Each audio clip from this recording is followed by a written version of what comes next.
May sound familiar. A train derailment in a small Ohio town sends a toxic plume of chemicals into the air, forcing residents to evacuate. That is the plot of last year's Adam Driver film, White Noise. And while it may sound like compelling fiction, it's also a reality for the nearly 5,000 residents of East Palestine, Ohio. It's a town 50 miles northwest of Pittsburgh, where a train carrying toxic chemicals derailed, washing the local community in hazardous fumes. How safe is it for residents of East Palestine? How serious is Norfolk Southern's financial commitment to making residents whole?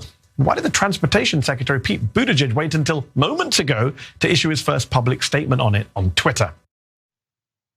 Mehdi got that right, and he certainly is asking an excellent question. Inquiring minds want to know, why did it take so long for the Secretary of Transportation to weigh in on that? Let's talk. Let's see what the Secretary had to say. Put up his tweet. I continue to be concerned about the impacts of the February 3rd train derailment near East Palestine, Ohio, and the effects on families in the 10 days since their lives were upended through no fault of their own. It's important that families have access to useful and accurate information. Now, let me get this right. We got a train derailed carrying poisonous chemicals that can seep in the soil, it's in the air, in the water. And you got the Secretary of Transportation. First of all, it took him 10 days, as Mehdi laid out. And then this tweet about it is important that families have access to useful and accurate information. I'm gonna save my cussing.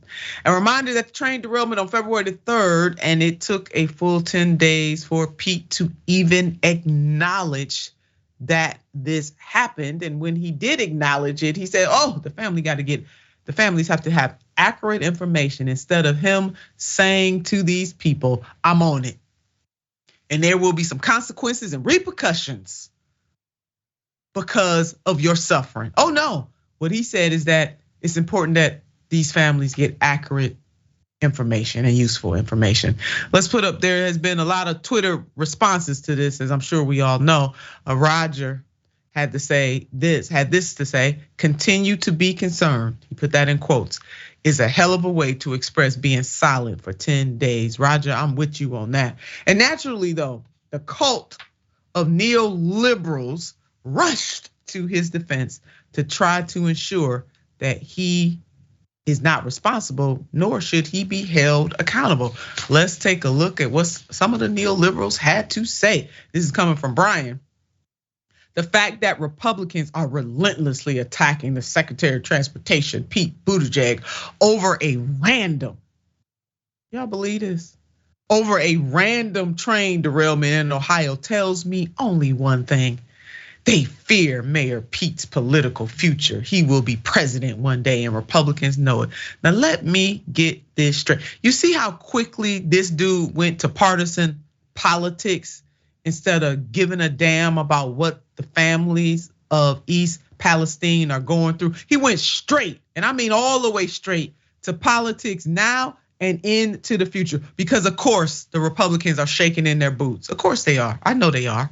No, Brian, this isn't some random derailment. This disaster is affecting thousands of people, and we'll get to that later. But the gall of this man to tweet such an asinine thing is just really cruel, and it's heartless.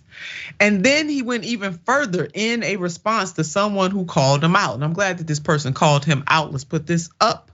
No, I'm a Democrat living in Ohio and furious about it. Don't make this some partisan hack thing. Brian did not get the clue on that. He didn't just stand down, be quiet, don't tweet another damn word, Brian. Oh no, because neoliberals can't help themselves. So this was his comeback. So what does the Transportation Secretary have to do with it?